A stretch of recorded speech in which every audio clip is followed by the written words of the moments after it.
ඔබට සුබ දවසක් වේවා. කිං සච්චමග්ග YouTube නාලිකාවේ මේ වැඩසටහනින් අපි සාකච්ඡා කරන්නේ ಭಾರತೀಯ බෞද්ධ විශ්වවිද්‍යාල පිළිබඳව. ඒ යටතේ නාලන්දා, වික්‍රමශීලා, ඕදන්තපූරි, සෝමපුර, ජගද්දලා සහ වලබි කියන විශ්වවිද්‍යාල 6 ගැන අපි සාකච්ඡා කරනවා. ලෝකයේ විශ්වවිද්‍යාල මුලින්ම බිහි කිරීමේ ගෞරවය ලැබෙන්නේ බෞද්ධ භික්ෂූන් වහන්සේලාට, විශේෂයෙන් මහායාන අධ්‍යාපනයට මුල් තැනක් මේ විශ්වවිද්‍යාලවල ලැබිලා තිබුණා. මේ විශ්වවිද්‍යාල පිළිබඳව පුරාවිද්‍යාත්මකව, සාහිත්‍යාත්මකව සහ විවිධ සංචාරයන්හි නිරත වුණු සංචාරකයින්ගේ වාර්තාවල සහ විදේශ රටවල සාහිත්‍යාත්මක තොරතුරු වලින් මේ විශ්වවිද්‍යාල පිළිබඳව සනාථ වෙලා තිබෙනවා. ඉතින් අපි මුලින්ම සාකච්ඡා කරමු නාලන්දා විශ්වවිද්‍යාලය පිළිබඳව. නාලන්දාව වර්තමානයේ වෙනකොට ඔරගාओन කියන ප්‍රදේශයේ විශේෂයෙන්ම අපිට බොහෝ බෞද්ධ සාධකවල හම්බ වෙන රජගහ නුවර වර්තමාන රාජ්ගීර් කියන ප්‍රදේශ ආසන්නයේ තමයි පිහිටලා තිබෙන්නේ. කුඩා ගම්මානයක් නාලන්දාව ක්‍රිස්තු පූර්ව 6 වෙනි සියවසේ බුදුන් වහන්සේගේ වැඩම වීමක් වෙච්ච බුදුදහමෙන් පෝෂණය වෙච්ච ශාස්ත්‍රීය ප්‍රදේශයක්. ඒ විතරක් නෙවෙයි, බුදුන් වහන්සේ මේ නාලන්දාවට වැඩම කරන්නට පෙර නිගණ්ඨනාථ පුත්තුමා සහ මක්කලී ගෝසාලතුමා එකිනෙකා මුණ ගැහුණු බවට සඳහන් වෙනවා. ඒ විතරක් නෙවෙයි, සරියුත් මහරහතන් වහන්සේ උපත ලැබූ නාලක ග්‍රාමය මේ නාලන්දාව හැටියටත් තාරානාථ පඬිවරයා සිහිපත් කරනවා. නාලන්දා මහා විහාරය, මේ විශ්වවිද්‍යාලය ආරම්භ කරන්නේ ක්‍රිස්තු වර්ෂ 415 455 කියන කාලේ හිටපු ශක්‍රාදිත්‍ය හෙවත් පළමු වන කුමාරගුප්ත කියන රජතුමා. මේ ආයතනය ආරම්භ කරන්නේම භික්ෂූන් වහන්සේලාට උසස් අධ්‍යාපනය ලබා දීමේ අරමුණින්මයි. 10000කට පමණ නේවාසික පහසුකම් මේ විශ්වවිද්‍යාලයේ පැවතුණා. ශක්‍රාදිත්‍ය රජතුමාගෙන් පස්සේ බුද්ධගුප්ත කියන රජතුමා, තථාගත ගුප්ත, බාලාදිත්‍ය සහ වජ්‍ර කියන රජවරු මේ ආයතනය වෙනුවෙන් බොහෝ දායකත්වයන් දරලා තිබෙනවා.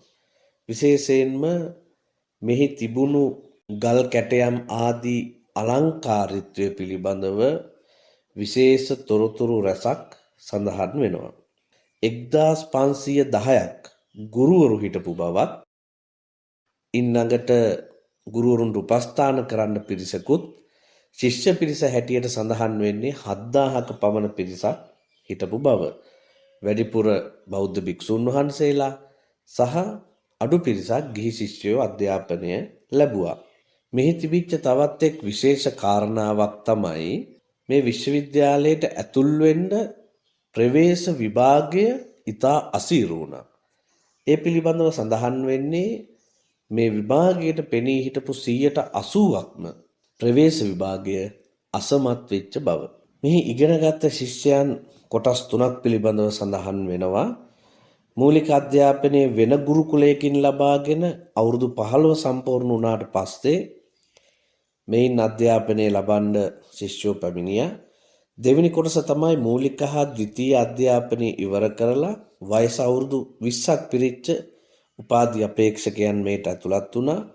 ඊට අමතරව දේශීය හා විදේශීය වෙනස් අධ්‍යාපන ආයතනවල ඉගෙනුම ලැබලා පශ්චාත් උපාධිය ආදිය සඳහාත් ශිෂ්‍යෝ මේට ඇතුළත් වුණා. ඒතර අපිට පේනවා වර්තමාන විශ්වවිද්‍යාලයක ක්‍රියාකාරීත්වයම තමයි මෙහි තිබිලා තියෙන්නේ.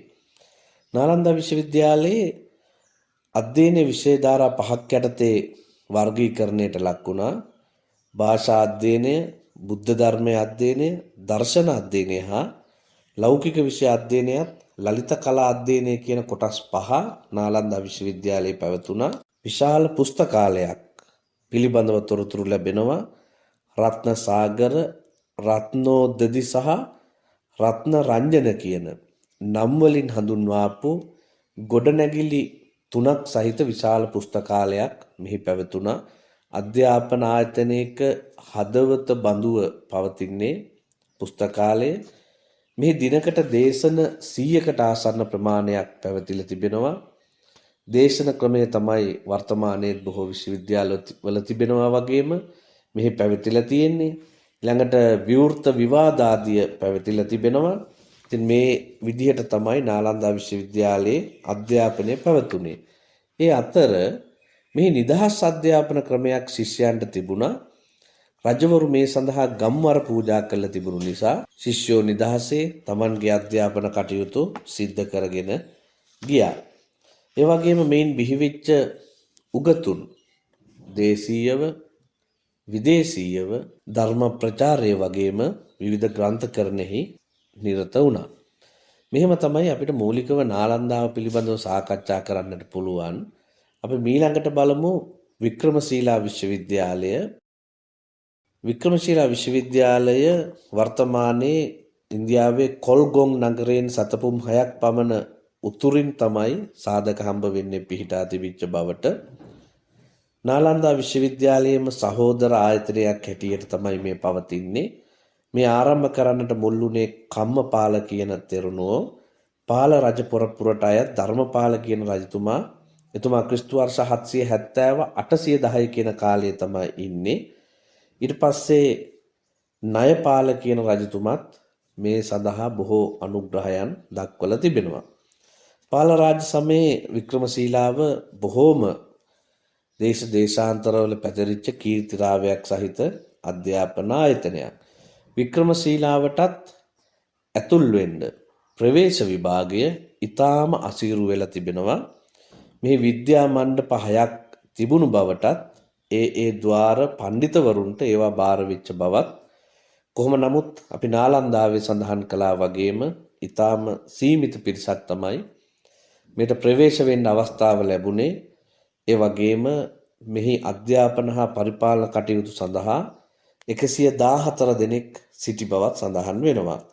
ඊට අමතරව ආචාර්ය මණ්ඩලය, අධ්‍යාපන මණ්ඩලය, පරිපාලන මණ්ඩලය, විනය මණ්ඩලය, ප්‍රවේශ මණ්ඩලය ආදී කොටස් වලට බෙදලා මේ මහා පද්ධතිය පවත්වාගෙන ගියා. ක්‍රිස්තු වර්ෂ 800 දී පමණ තමයි වික්‍රමශීලා විශ්වවිද්‍යාලය ආරම්භ වෙන්නේ. නාලන්දා විශ්වවිද්‍යාලය මුස්ලිම් ආක්‍රමණිකයන් විනාශ කළ කාලයේම මෙයත් විනාශයට පත් කරනවා.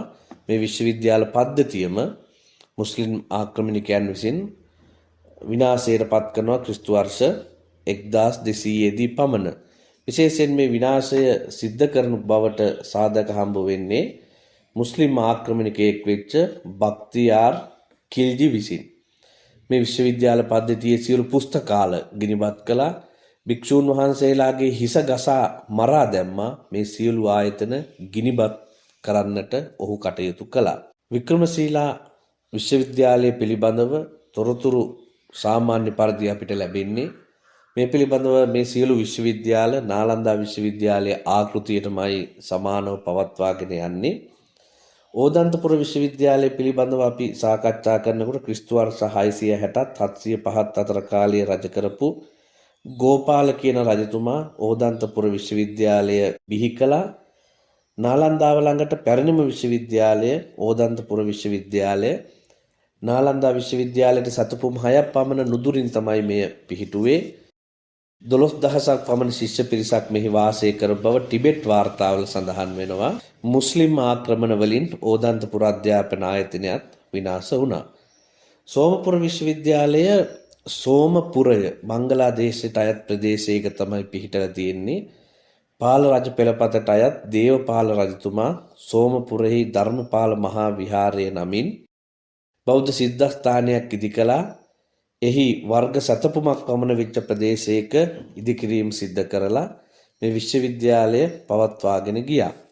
විශේෂයෙන් වටේට මහා ප්‍රාකාරයකුත් ප්‍රවේශය සඳහා විශාල දොරටුවකුත් මෙහි තිබුණු බව සඳහන් වෙනවා. මෙහි කුටි 177ක් පොදු දානශාලාවක් මුළුතැන් ගෙයක් ආදී කැණීම් වලින් හම්බ වෙලා තියෙනවා. මේ විශ්වවිද්‍යාලයත් මුස්ලිම් ආක්‍රමණවලදී විනාශ වෙනවා. එහි සඳහන් වෙන විශේෂ කාරණාවක් තමයි මුස්ලිම් ආක්‍රමණවලදී මේ විශ්වවිද්‍යාලය බිමටම සමතලා කර බවක් සඳහන් වෙන්නේ නැහැ. නමුත් අනිකුත් විශ්වවිද්‍යාල විනාශ කරනකොට මේ භික්ෂුන් වහන්සේලා මේක අතහැර යන්නට ඇති කියලා තමයි සඳහන් වෙන්නේ. ජගද්දලා විශ්වවිද්‍යාලයේ ක්‍රිස්තු වර්ෂ 1077න් 1129ත් අතර කාලේ රාජ්‍ය කරපු රාමපාල කියන රජතුමා තමයි ගොඩනගන්නේ. පාල රජ පෙළපත විසින් ගොඩනගාපු විශාලම අධ්‍යාපන ආයතනයක් තමයි ජගද්දලා විශ්වවිද්‍යාලය. බොහෝ බෞද්ධ ග්‍රන්ථ ටිබෙට් භාෂාවට පරිවර්තනය කිරීම මේ ආයතනයේදී සිද්ධ වෙලා තියෙනවා. මේ ආයතනත් නාලන්දා විශ්වවිද්‍යාලය ආකෘතියටම පවත්වාගෙන ගියා. ක්‍රිස්තු වර්ෂ 1207 දී පමණ මුස්ලිම් ආක්‍රමණිකයෝ ජගද්දලා විශ්වවිද්‍යාලය විනාශ කළා. අපි අවසාන වශයෙන් බලන්නේ වලබි විශ්වවිද්‍යාලය. නාලන්දා විශ්වවිද්‍යාලයේ තරම්ම ප්‍රසිද්ධියක් උහුලපු විශ්වවිද්‍යාලයක්. ක්‍රිස්තු වර්ෂ 475 අතර වාසය කරපු මෛත්‍රික රජවරු ඉන්දියාවේ බටහිර ප්‍රාන්ත පාලනය කරමින් එහි අගනුවර වෙච්ච වලබියේ මෙම අධ්‍යාපන ආයතනය ආරම්භ කළා. මෛත්‍රික රජවරු නොමසුරුව මේ ගොඩනගන්නට ධනය වියපැහැදම් කළා. වලබිය පිළිබඳව හියුම් සෑන් තෙරණුවන්ගේ වාර්තාවේ සඳහන් වෙන්නේ ඉතාධික ජනගහනයක් හිටපු ධනවත් රටක් හැටියට. වලබි විශ්වවිද්‍යාලයේ සංඝාරාම 100ක් පිළිබඳව හඳුන්වනවා. භික්ෂුන් වහන්සේලා 6000ක් පමණ එහි වැඩ වාසය කරපු බවත්, නේවාසික අධ්‍යාපනයට ප්‍රමුඛත්වය ලැබුණු බවත් සඳහන් වෙනවා. වලබි විශ්වවිද්‍යාලයේ අධ්‍යාපනය හදාරන්නටත් දේශීය විදේශීය බොහෝ ශිෂ්‍යයන් පැමිණියා. ක්‍රිස්තු වර්ෂ 475 සිට ක්‍රිස්තු වර්ෂ 1200 දක්වා වලබි විශ්වවිද්‍යාලය පැවතුණා. මුස්ලිම් ආක්‍රමණවලදී මේ ආයතනයත් සම්පූර්ණයෙන් විනාශයට පත් වුණා. මෙන්න මේ විදිහට තමයි ಭಾರತೀಯ බෞද්ධ විශ්වවිද්‍යාල පිළිබඳව අපිට සරලව මූලික තොරතුරු සාකච්ඡා කරන්නට පුළුවන්. ඉතින් ඔබට පැහැදිලි වෙනවා ඇති දේශීය විදේශීය බොහෝ ශිෂ්‍යයන් මේවායේ අධ්‍යාපනය ලැබුවා. එයින් උගත්තු ඉන්දියාවටත් ආසන්නයේ බොහෝ රටවලටත් එයින් මේ පණිවිඩය රැගෙන ගියා. විශේෂයෙන් බෞද්ධ පණිවිඩය උන් රැගෙන යන්නට සමත් වුණා. මේ විශ්වවිද්‍යාල යම් කාලයක් ඉතාම කීර්තිමත්ව පැවතිලා මේ සීළු විශ්වවිද්‍යාල එකම හේතුවක් නිසා තමයි විනාශ වෙලා තියෙන්නේ. ඒ තමයි මුස්ලිම් ආක්‍රමණ. එහෙමනම් බෞද්ධ විශ්වවිද්‍යාල පිළිබඳව ඔබට අවශ්‍ය කරන මූලික තොරතුරු මේ වැඩසටහනේදී අපි ඔබට ප්‍රකාශ කළා. විශේෂයෙන් නාලන්දා විශ්වවිද්‍යාලය පිළිබඳව අධ්‍යයනය කළාට පස්සේ ඒ ආකෘතියටමයි අනිකුත් විශ්වවිද්‍යාල පැවතිලා තිබෙන්නේ. කිං සච්චමග්ග අපගේ YouTube නාලිකාවේ ඔබට අවශ්‍ය කරන බොහෝ තොරතුරු උසස් විභාග සඳහා අපි එකතු කරලා තිබෙනවා. අපේ මේ වැඩසටහන් ඔබත් ඒ වගේම ඔබේ දැනුම සොයන ඔබේ මිතුරන්ටත් බෙදා හරින්නට කියන පණිවිඩය සමගින් අපි තවත් මෙවැනිම වැඩසටහනකින් ඔබ මුණ ගැහෙමු. එතෙක් ඔබට තෙරුවන් සරණයි.